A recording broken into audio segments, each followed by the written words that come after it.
Good morning. Today we shall complete up a few more examples on electric fields and then go on to the important concept of electrostatic potential. So, let us first look at one interesting problem. Supposing you have two line charges. This is coming out of a problem in your textbook, problem 2.21. You have two line charges. Each line charge has, let us say, a charge rho coulombs per meter. The line charges are at a distance d apart. Now, we would like to know what is the force per meter exerted on line charge 2, call this 2, due to line charge 1. Well, in a previous class we derived what the electric field was due to a line charge, and the answer we got was by taking points above and points below and integrating from z equals 0 to z equals infinity, and what we got was that the electric field was along the radial direction. It was proportional to this rho. It was divided by 2 pi epsilon naught, and it is scaled as 1 over r. So, for a distance d, this r becomes d. So, it is equal to, along the direction, radial direction, rho over 2 pi epsilon naught 1 over d. So, this is the electric field. Now, this electric field acts on 1 meter of charge, because I want the force per meter. How much charge is there per meter? Well, it is nothing but rho itself. So, the force per meter is equal to rho times the electric field. Both are vectors. I already have the electric field. So, the answer becomes the force is along the radial direction, and it is equal to rho squared divided by 2 pi epsilon naught d. So, if you keep two line charges and you each of them has a charge rho per meter, this is the kind of force per meter that they exert on each other, which means that the total force between these two line charges is infinite. So, line charges are actually very exotic things. You cannot actually create them in practical situations. However, if you talk about wires, say your overhead wire, power line, well, those lines can be a few meters apart and distance of 100 kilometers. And therefore, such very long closely placed wires are actually a very good approximation to this picture. So, your overhead power lines exert force on each other when they charge up to different voltages and exert different electric fields. Okay, another example. I would like to know the force, the electric field due to a disk.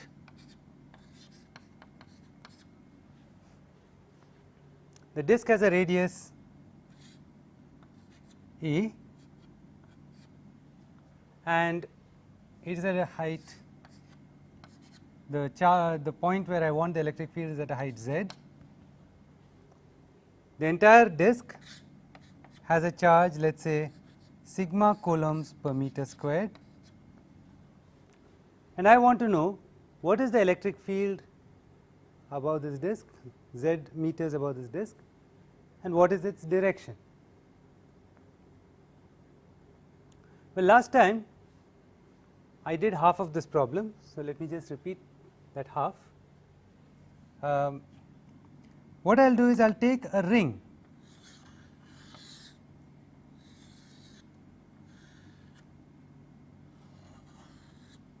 The ring has a radius r, it has a thickness dr.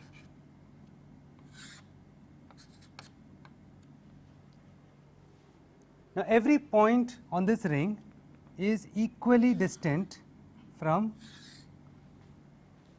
the point where I want the electric field, because every point has a distance that is equal to z squared plus r squared square root. This is just Pythagoras' theorem, because it is a right angle triangle. So, it is the hypotenuse is squared is equal to base squared plus height squared.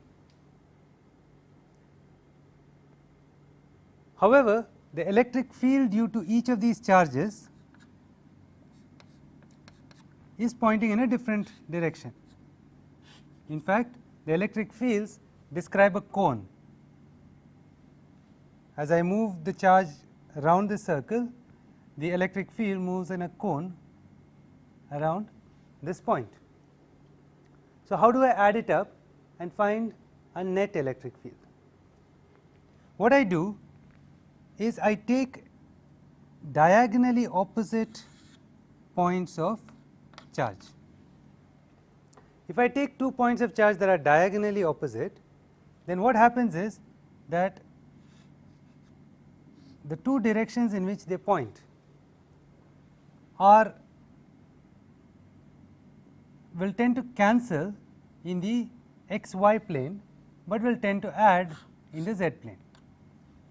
Let me try and make that more obvious. I am going to draw the circle looking from above.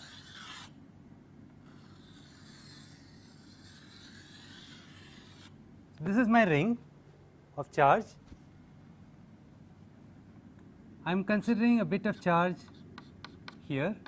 The amount of charge is sigma times the thickness dr times the theta direction thickness, which is r d theta. At a point up here, the field that it will cause will be actually pointing somewhere out. I am just projecting it down, so it will look like this. For example, if I took a piece of charge here, it would point in this direction. But now, if I took a point diametrically opposite on that ring, same amount of charge, sigma dr r d theta. Now, what is going to happen? This charge is going to produce a force that is again up here. So, the force due to this is going to look outwards, force due to this is going to look outwards. But if I project it down, the projected parts are going to be equal and opposite. They are going to cancel. So, the only electric field that is left will point straight out. That is, it will point in this picture in the upward direction. So, what do you get as a result for the electric field? You get dE, which is in the z direction, is equal to this amount of charge, sigma dr times r d theta, divided by 4 pi epsilon 0.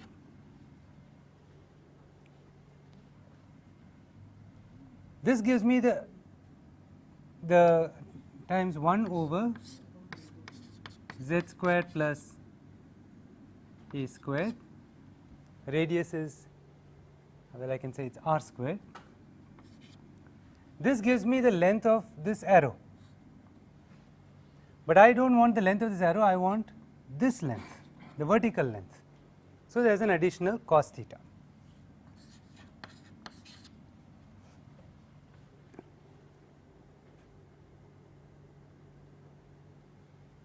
I am afraid I am using the same symbol twice. So, let me call this cos phi.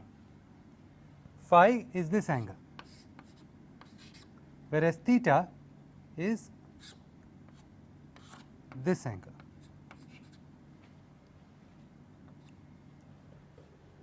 So, now I want to integrate this dEz round the circle. So, I get integral 0 to 2 pi dEz integrated in theta alone. The theta integration gives me 2 pi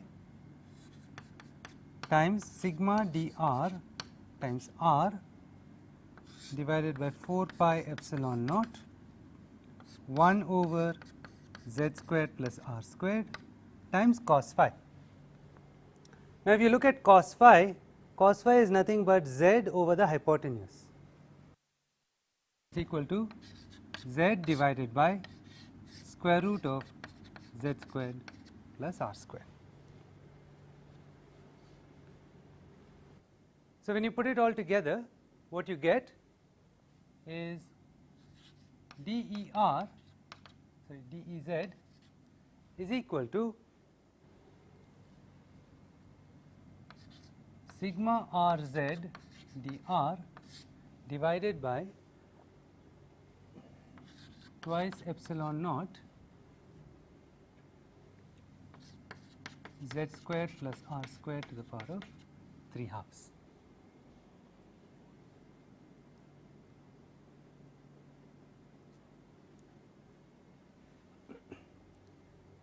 This answer still depends on dr, and we want the answer for the electric field due to a disk.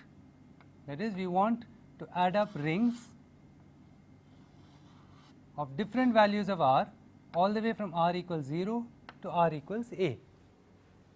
So, the electric field finally is in the z direction, and it is the integral 0 to a of sigma rz divided by twice epsilon 0 z squared plus r squared to the 3 halves dr. This is essentially the same equation. It is the same equation that I came up with for solving the electric field due to a plane. I ended the last lecture that way. That is because if I take the radius of this disk to infinity, the disk becomes the plane. So, if I replace this a by infinity, then I have the answer for a plane. Well, you can see this is a very simple integral to solve, because you have got r dr up there and z squared plus r squared is your dependence. So, you define u is equal to z squared plus r squared, du is equal to twice r dr, and you get the answer z hat. I can pull the z out, I can pull the sigma out over twice epsilon naught, one more factor of 2 integral z squared to z squared plus a squared of du divided by u to the power of 3 halves. How I got that was, I removed the constant pieces out. Twice r dr is du. So, r dr is du divided by 2. The denominator has z squared plus r squared to the power of 3 halves. Z squared plus r squared is nothing but u. So, it became u to the power of 3 halves. This is easily solved. So, you get that this is equal to z hat sigma z over twice epsilon naught u to the power of minus half divided by minus half.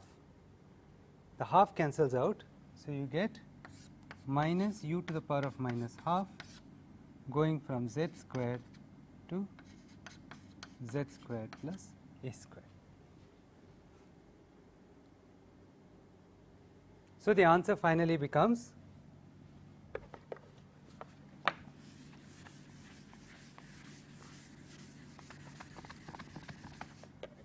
that the electric field is in the z direction. It depends on sigma z over twice epsilon 0 times 1 over z minus 1 over square root of z square plus a square. If you compare with the expression for the plane, well, the plane is nothing but the disk with A becoming very large. When A becomes very large, z squared plus a squared is huge,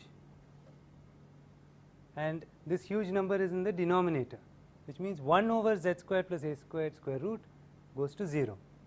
So, this term will be missing and you will just get sigma z over 2 epsilon naught z, and z itself will cancel out.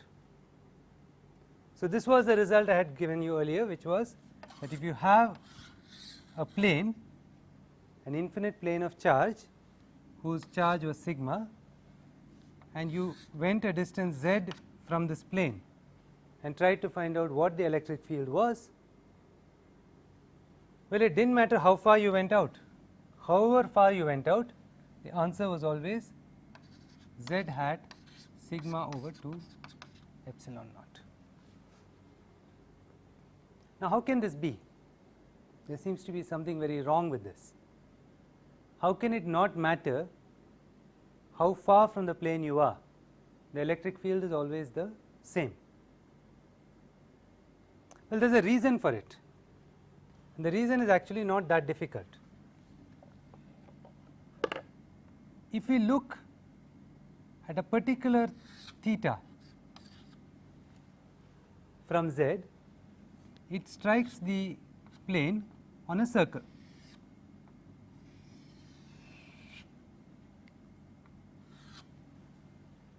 And if we ask how much charge is there between theta and theta plus d theta. So, the bigger angle is theta plus d theta. Well, it will be the charge that is there in this ring. How much charge is that? Well, it is 2 pi times this radius times the thickness.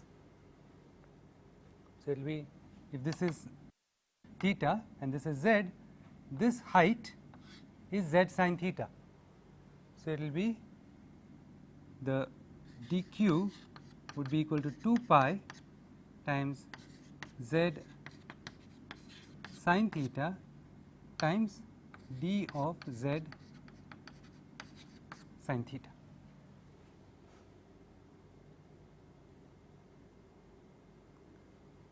Now, what is interesting about this is that it is proportional to z squared.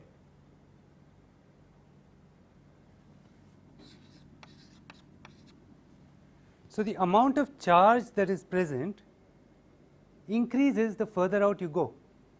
Amount of charge between theta and theta plus d theta.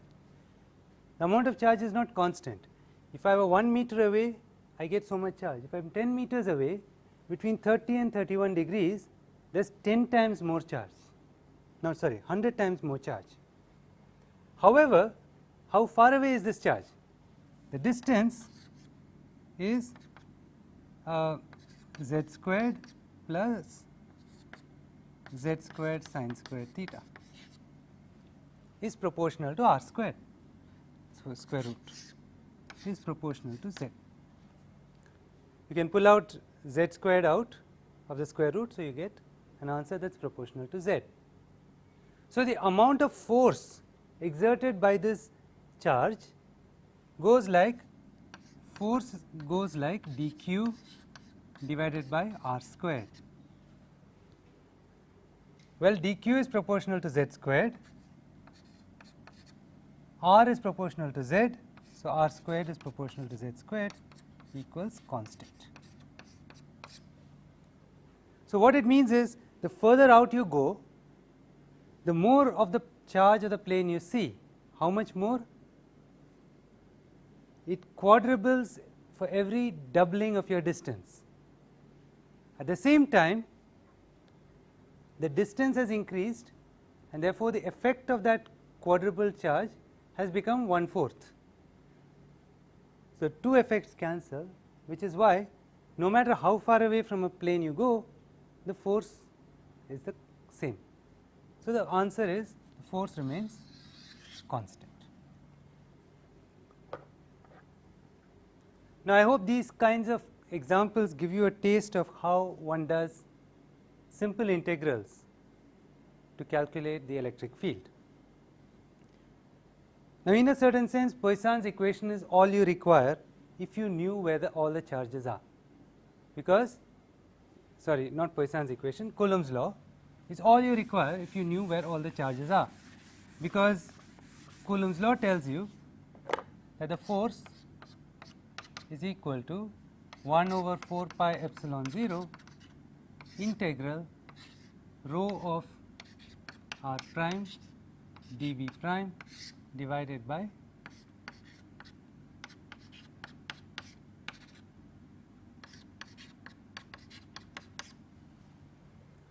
so if I knew exactly what charge density was everywhere, I just do this integral and I get the answer. End of electromagnetic theory. The only problem is we usually don't know where charge is. Let me give an example. Supposing you have a metallic ball and I put 1 Coulomb of charge on this ball. Well, the charges are free to move around because it is a conductor, and we know that inside a conductor charges can move, which means the charge could be anywhere on the surface and it could be anywhere inside. So, we can't use this formula. This formula requires us to know exactly where the charge is, whereas in practice what we know is the total charge and we know the shape of the conductors, but we do not know exactly where the charge is. So, even though we have done quite a bit in writing down Coulomb's law, we have not actually got to the really useful parts of electrical engineering. In electrical engineering, the most useful components are inductors and capacitors, and a capacitor is nothing more than a pair of metallic plates which are kept close to each other.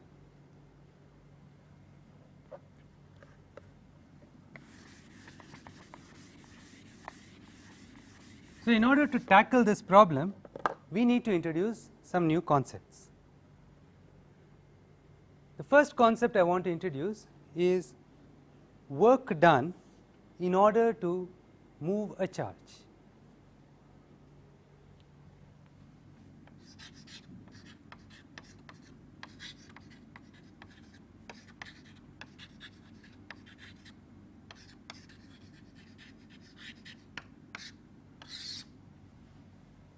Now, when I was studying in college, I think work was probably the most difficult concept I ever encountered. Angular momentum was about equally hard, but those two concepts drove me quite crazy. So, let me spend a little time trying to understand this word. You should have learnt it thoroughly in mechanics, but I did mechanics too and I did not understand. See, the real confusion that comes is, as human beings, when we carry a heavy ball or we carry a weight and we just stand there, if I am just holding this chalk and just standing there, we feel we are doing work. We feel our body is burning fuel with oxygen, producing carbon dioxide, so that our muscles can hold up this piece of chalk. Therefore, we are doing work, and we are quite correct. Our bodies are doing work. However, in physics, the word work means something else. The word work does not mean holding up a stationary object. If you have a stationary object that is not moving, no matter how much force there is on that object, no matter how heavy the object is, we are not doing work. A weightlifter, when he lifts the weight and reaches the top, is not doing any work. I mean, he'll probably hit you if you told him that he's not doing any work, but he, according to physics, is not doing any work. He is just standing there. All the work he did was in lifting that weight, but keeping it stationary above his head may have caused a lot of problems to his muscles, but he was not doing any work. The weight was not going any higher. So work, according to physics and according to engineering, means motion of objects against applied fields.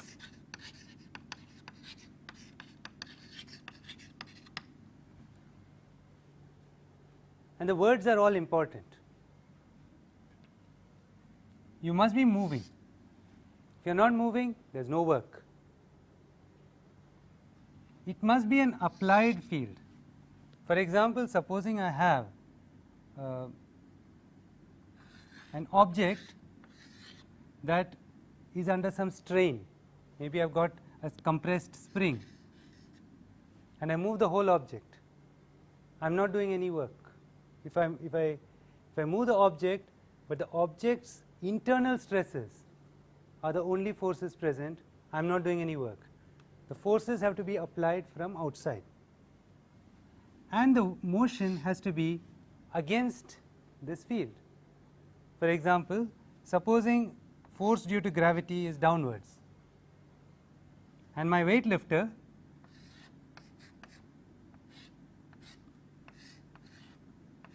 has got his weights and he starts walking. The poor fellow is doing a lot of exerting a lot of effort, but he is not doing any work, because the weight is neither going up nor down, and up and down are the only directions that are against the applied force. Going sideways doesn't get you anything. It may get you an Olympic medal, but it won't get you any work.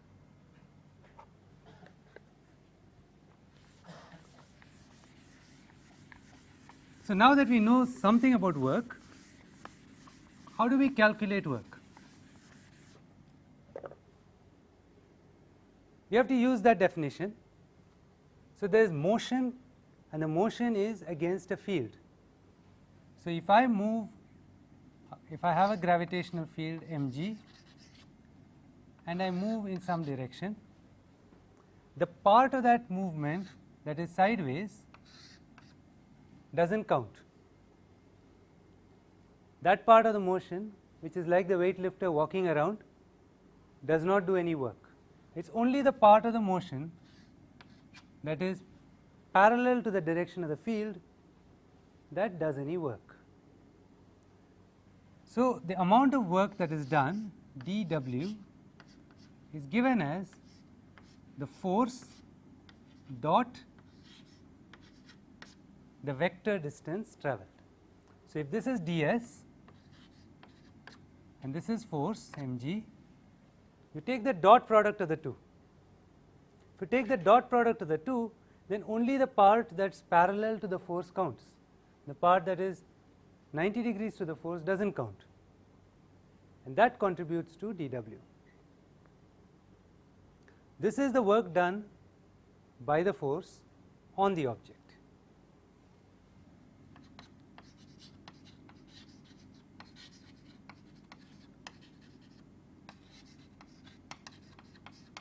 And when work is done on an object, usually it implies kinetic energy. So, the object starts moving faster and faster, and as you know from this concept we can say, since total energy is conserved, the object has lost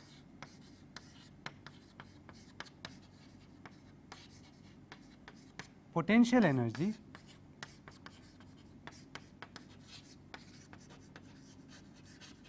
and the potential energy was nothing but mgh and gained kinetic energy.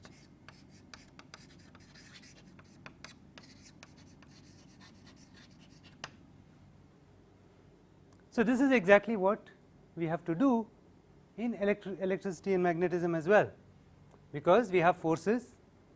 Now, the force is called the electric field instead of gravitation, and we have to find out how much work charges do when they move in an electric field. It is the same idea, but let us see how the idea works out.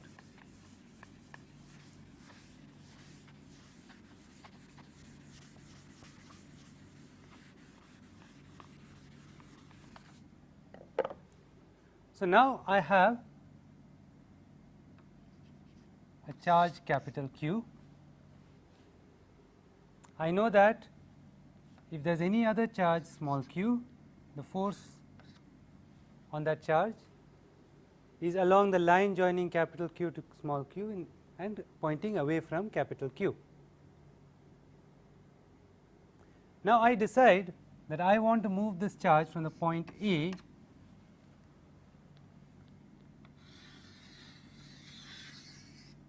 to a point B.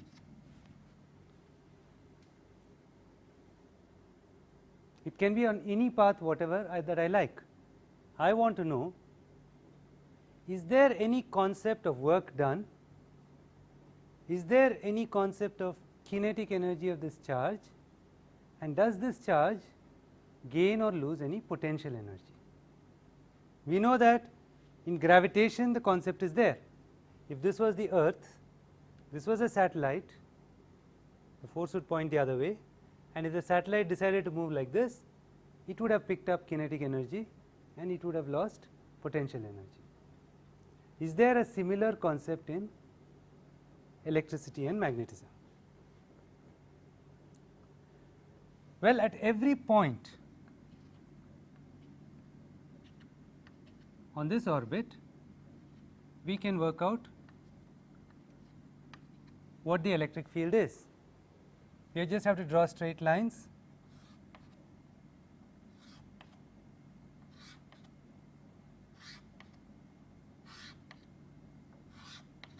And the lines are getting larger.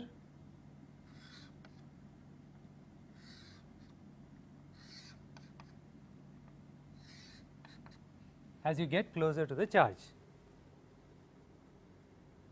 Now, you can see that you are hardly moving in the direction of the charge of the field.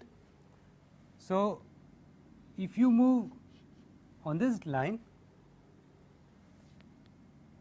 the amount of work that you will do is only the dot product of the field and the distance. So, we can work out, I will call this 1, 2, 3, 4 all the way up to point N. So, total work done on the charge, that is, this is the work that would have made the charge move faster and faster. It would have given kinetic energy to the charge, is equal to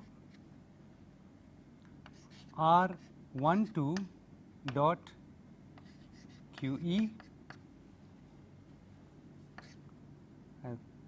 of R1, let us say, plus R23 dot QE of R2 plus etc. I keep adding them all up till I get to R n minus 1 n dot QE of R n minus 1. I have said R1, R2, etc. I could have easily said R2, R3. Some point, the electric field on some point along this arrow. If I add this all up, this should be the total work done. And there is a shorthand way of writing this sum. Just as we changed Coulomb's law and made it look like an integral, we can make this also look like an integral. We can say that this whole route that we went on, we are going to call it a path, and typically symbol C is used, contour, C for contour. So, I will say that I am going to do an integral, it is a vector integral along this route C, and on this route I am going to do Q times the electric field, that is the force, dot dr.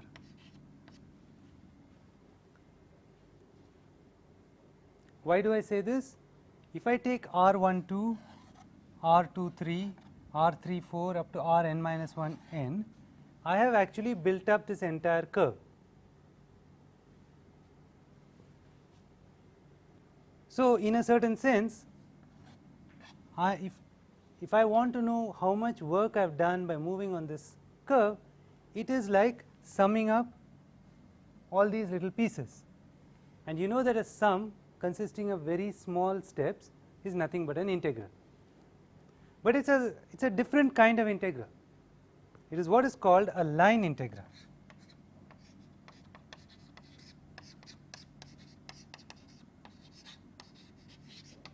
It is not your standard kind of integral. Let us write one just to see what we mean by the difference.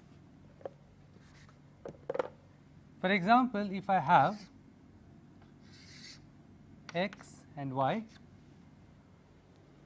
and I wanted to know, going from 0 to 1, what is the value of f of x, which is equal to integral 0 to 1 sin x dx. That is the kind of integral we have learnt in mathematics, very straightforward. You learn what it is, it's the integral of sin x is minus cos x, and you put it between limits and you get that this is equal to 1 minus cos of 1. So, this is an integral along the real line, but I could equally well ask, I want to know the integral of going around a circle. I want to know the integral as I go around a circle of integral, let us say, sine of x squared plus y squared d theta, or if you like, let us leave it like that, d theta. Now, what am I doing? I am saying that I have a circle and I am dividing this circle into lots of little pieces. Each of these lengths is nothing but r d theta, which is equal to d theta because r is 1, it is a circle with radius 1, and I want to integrate a quantity called sine of x, square root of x squared plus y squared. Well, square root of x squared plus y squared itself is nothing but r squared, which is equal to 1. So, it is a constant. So, I have taken a trivial example. The point is, this also is an integral, but it is not an integral on a real line, it is an integral on some curve in x and y, and more generally it could be a curve in x, y, z, t, it could be any general curve. If you talk about integrals on general curves, those are what we call line integrals, and the particular example I gave, which is QE dot dv variable which I choose, dl say, is an example of a line integral. And what it means is, if I have a curve, I break the curve into many small pieces. On each piece, I find the vector corresponding to dl. At each piece, there is also an electric field. So, I can form E dot dl. That is now a number, and I will just add it up. Sum I equals 1 to n q E I dot dli.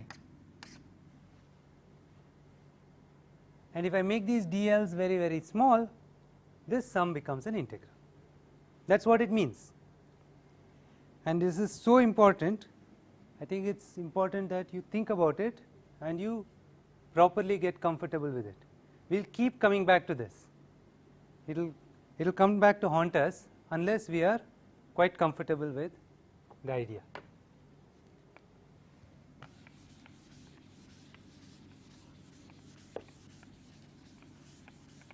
But what is the result now?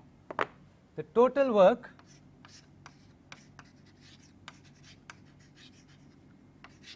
done on the charge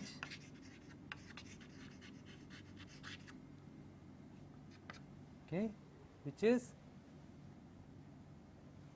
in a certain sense equal to minus of change in potential energy. If we assume total energy is conserved, the energy gained, kinetic energy gained by the charge must be the loss of potential energy of the charge. It is equal to integral from the starting point to the ending point of QE dot dl.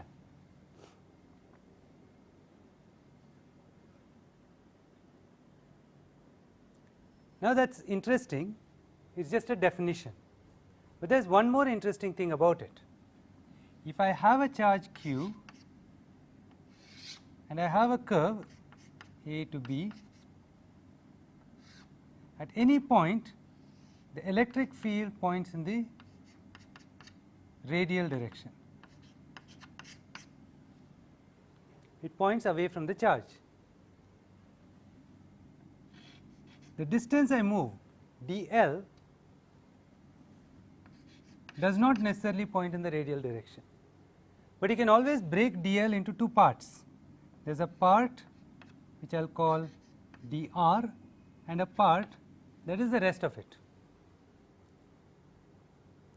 And it is obvious that no matter what we do, it is only the part dr that can do any contribution to this integral, because dot product only counts the portion of dl that is parallel to E.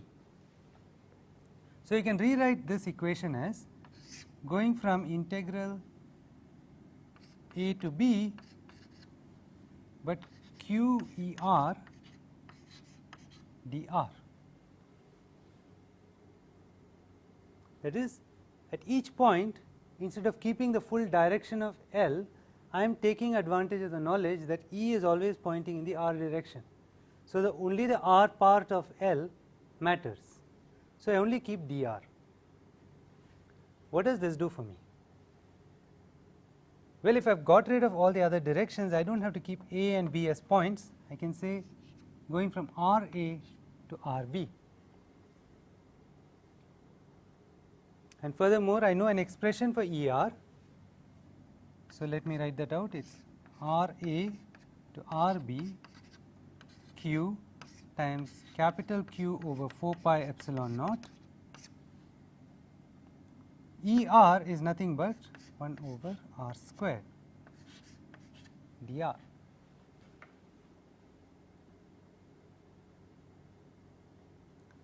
Integral of 1 over R squared is minus 1 over R. So, it becomes Q capital Q over 4 pi epsilon naught times 1 over R A minus 1 over R B.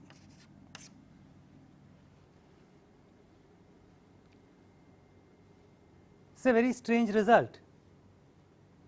What it says is, supposing instead of going this way, I had done this. I had looped around this Q many times, I had gone way out, come back, I had gone this way and come back. No matter what I did, if I finally landed up in B, and if I initially started from A, the answer does not change. The answer only depends on where I started and where I ended. It does not depend on how I got there. And we have meant such kinds of integrals before, or if you have not, you should have. If you have done any course in thermodynamics, you know of things called state variables.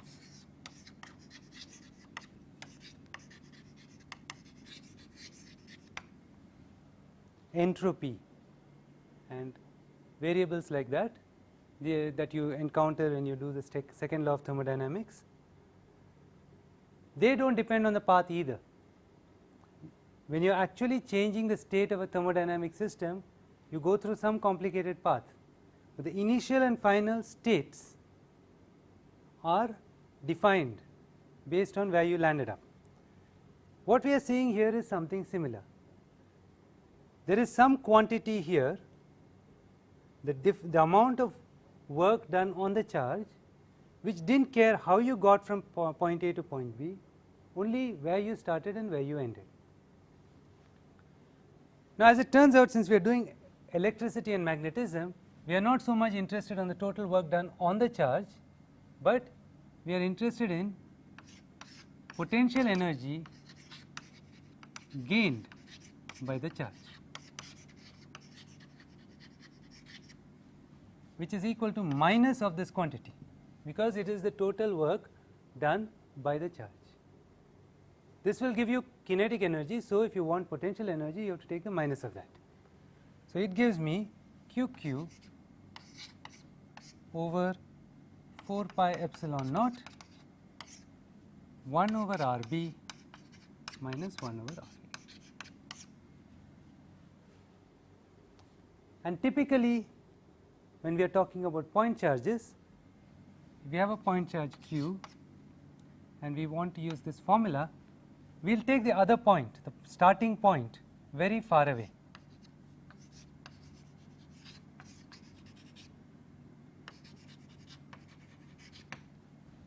If you take it very far away, then 1 over Ra goes to 0. So, you can say that this is equal to QQ over 4 pi epsilon naught 1 over RB. So, you have now got an expression for a state that depends only on the final location of the charge, and it represents potential energy gained by the charge when you come from very far away to that point. As before, this is potential energy. We would like to know potential energy per Coulomb. So, we define a special variable, a special field called electrostatic potential.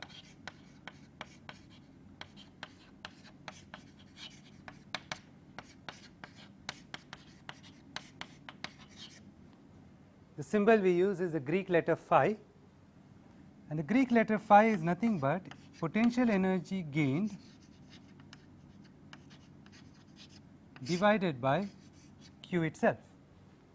That is the potential energy gained per Coulomb, and it is defined for a point charge source as Q over 4 pi epsilon naught 1 over R.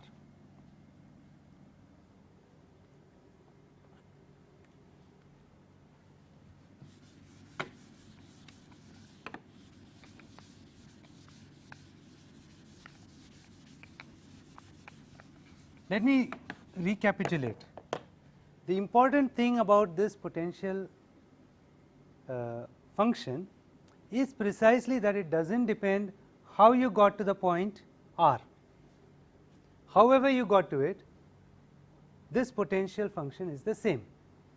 So, we originally had electric field which was q over 4 pi epsilon naught 1 over r cubed r.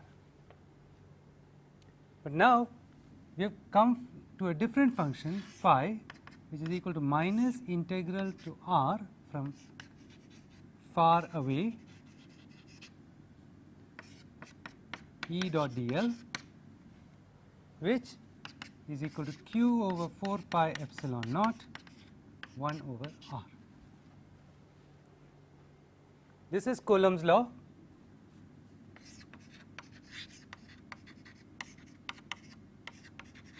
And this is what we have just worked out.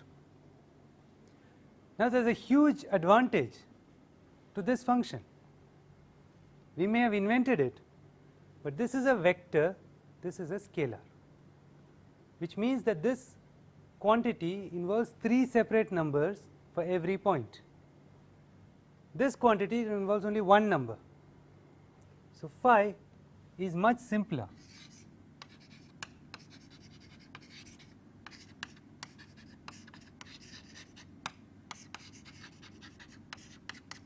Than E.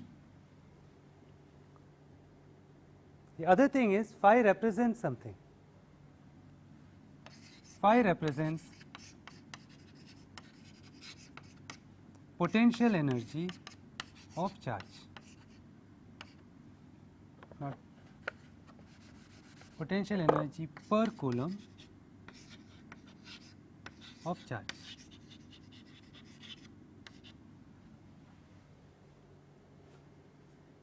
Now, we worked all this out for a single charge q,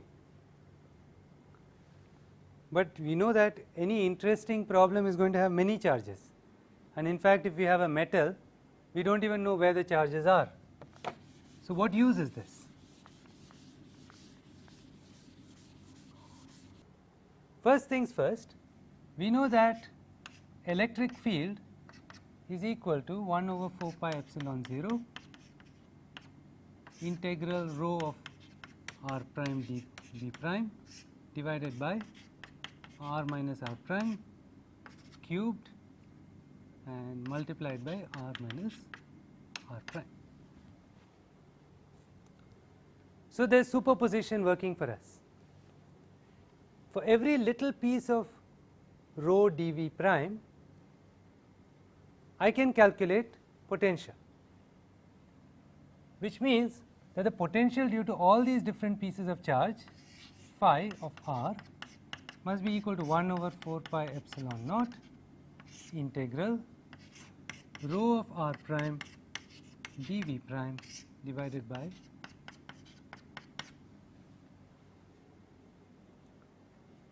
once again potential is a much simpler function. Electric field involves a vector and it involves 1 over r cube times r, or it is going as 1 over r squared. Potential just involves a simple 1 over r. It is a very, very simple function. And in a certain sense, this potential contains everything, because if you knew this potential, then if you went to a nearby point and measured potential and took the difference, then it must be true that this is equal to E dot dr with a minus sign. It is just coming from the definition, because this is integral from far away to r plus dr, and this is integral from far away to r. And you know, if you take two integrals, you can take the difference by saying it is r to r plus dr of E dot dl with a minus sign. And for very, very small lengths of integral, it is nothing but the integrand multiplied by the difference of the limits. So, that is this. So, it means that if I know this potential function, and I take the potential function at very nearby points, I have effectively got a feel for electric field, because the difference between nearby points of potential is nothing but the electric field itself. Of course, there is a dr in there, but it is nothing but the electric field. So, you have got a case where you have simplified the problem. We started with the electric field, which was a complicated vector field, and we have now devised a scalar field, much simpler field. It has got a physical meaning to it, it is potential energy of the charge, and it gives you the electric field after all. I will continue next time.